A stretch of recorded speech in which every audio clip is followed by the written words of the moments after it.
Judges chapter 7. Early the next morning, Gideon and his army got up and moved their camp to Fear Spring. The Midianite camp was to the north, in the valley at the foot of Morah Hill. The Lord said, Gideon, your army is too big. I can't let you win with this many soldiers. The Israelites would think that they had won the battle all by themselves, and that I didn't have anything to do with it. So call your troops together and tell them that anyone who is really afraid can leave Mount Gilead and go home. 22,000 men returned home, leaving Gideon with only 10,000 soldiers. Gideon, the Lord said, you still have too many soldiers. Take them down to the spring and I'll test them. I'll tell you which ones can go along with you and which ones must go back home.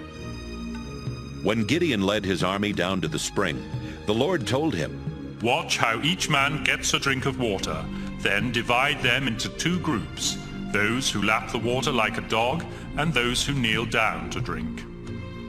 300 men scooped up water in their hands and lapped it, and the rest knelt to get a drink.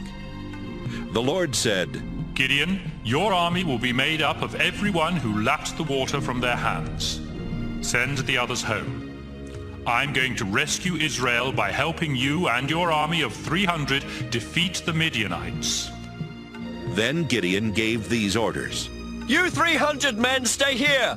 The rest of you may go home, but leave your food and trumpets with us. Gideon's army camp was on top of a hill overlooking the Midianite camp in the valley. That night, the Lord said to Gideon, get up, attack the Midianite camp. I am going to let you defeat them. But if you're still afraid, you and your servant Purah should sneak down to their camp. When you hear what the Midianites are saying, you'll be brave enough to attack. Gideon and Purah worked their way to the edge of the enemy camp, where soldiers were on guard duty. The camp was huge. The Midianites, Amalekites, and other eastern nations covered the valley like a swarm of locusts, and it would be easier to count the grains of sand on a beach than to count their camels. Gideon overheard one enemy guard telling another, I had a dream about a flat loaf of barley bread that came tumbling into our camp. It hit the headquarters tent, and the tent flipped over and fell down. The other soldier answered, your dream must have been about Gideon, the Israelite commander. It means God will let him and his army defeat the Midianite army and everyone else in our camp. As soon as Gideon heard about the dream and what it meant, he bowed down to praise God. Then he went back to the Israelite camp and shouted, let's go! The Lord is going to let us defeat the Midianite army! Gideon divided his little army into 3 groups of 100 men, and he gave each soldier a trumpet and a large clay jar with a burning torch inside.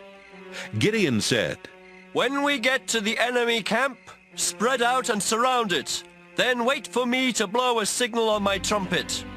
As soon as you hear it, blow your trumpets and shout, fight for the Lord! Fight for Gideon! Gideon and his group reached the edge of the enemy camp a few hours after dark, just after the new guards had come on duty. Gideon and his soldiers blew their trumpets and smashed the clay jars that were hiding the torches. The rest of Gideon's soldiers blew the trumpets they were holding in their right hands. Then they smashed the jars and held the burning torches in their left hands. Everyone shouted, fight with your swords for the Lord and for Gideon! The enemy soldiers started yelling and tried to run away. Gideon's troops stayed in their positions, surrounding the camp, and blew their trumpets again.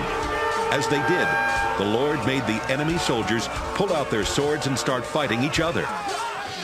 The enemy army tried to escape from the camp.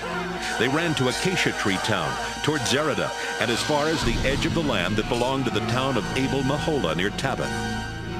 Gideon sent word for more Israelite soldiers to come from the tribes of Naphtali, Asher, and both halves of Manasseh to help fight the Midianites.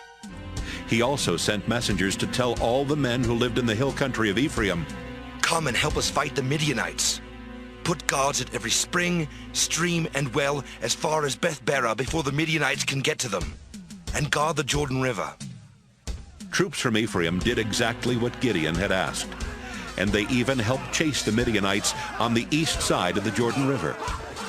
These troops captured Raven and Wolf, the two Midianite leaders. They killed Raven at a large rock that has come to be known as Raven Rock, and they killed Wolf near a wine pit that has come to be called Wolf Wine Pit.